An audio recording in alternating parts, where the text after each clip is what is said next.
Hello, Temple High School. This video is for, of course, summer school, like it says on the page, for a remote learning packet for English 3. And Hopkins giving you what you need to know in order to earn credit for the course. As you can see on this front page, this is just instructions on how summer school will work and who you need to contact if you have any questions. But we're going to go ahead and dive into the assignments themselves. So on this second page that you see here, we have the Glass Castle, a Memoir, study guide questions, pages 214 to 241. Basically, the first 3 reading checks all have to do with the Glass Castle, because that's where we started in remote learning during the normal school year.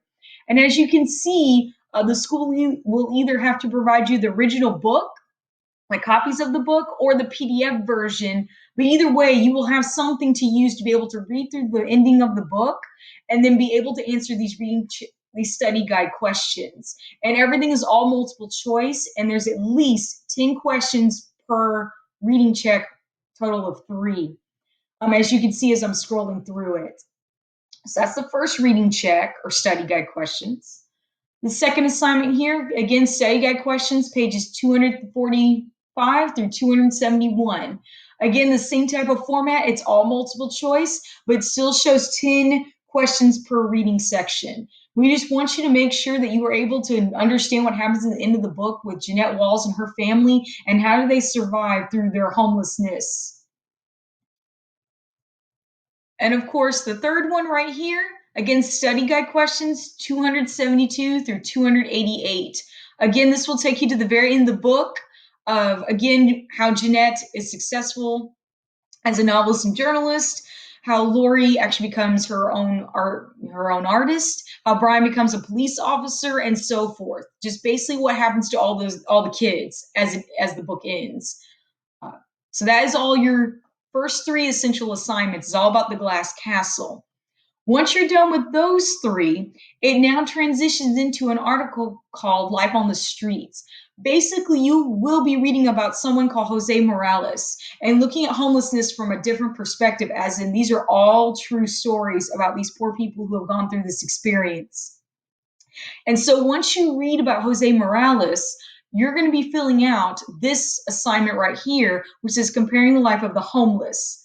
And basically, we tie this into the Glass Castle because you can compare the novel with Jose Morales and seeing what is homeless, how do they become homeless, what obstacles are they facing, and how are they not able to get out of it? What is the struggle? Because this is a real true issue happening in America even today.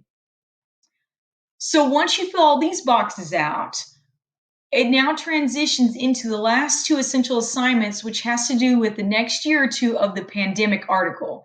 This one again is by, of course, Michael Barbaro, who is of course, hosting and talking to Donald McNeil, a health researcher, about what he thinks the pandemic is going to look like for this year, next year, and maybe the year after that. And there's his name right there, the reporter, science reporter. If you're wondering who it is. And basically, this article walks you through basically what we're predicting, because this is what we're also still facing right now as we go through our lives. And hopefully, we will get to go back to normal sometime soon. But this is definitely an eye-opening article to kind of get you to think about, wow, what's really going to happen and what are we thinking about when it comes to this issue. As I scroll through this article to get down to the 2 reading checks at the bottom, again, they're all multiple choice. This is the first one. Again, it has the article title. This actually came from the Google form that was done in remote learning during the normal school year. So as you notice, these questions might look familiar to you. They might not, depending if you ever got this far. But again, it's all multiple choice. There's only 5 questions. I'm trying to give you guys a break. But anyway, there's 5 questions for this reading check. And then the last reading check for the next year or 2 of the pandemic. Both of them were each worth 20 points. But this is the other reading check that used to look like the one-pager. And then that is it. Once you complete everything, you are done, and you turn it in by June 24th back to the school where we can grade it. And then you have earned the credit for English 3.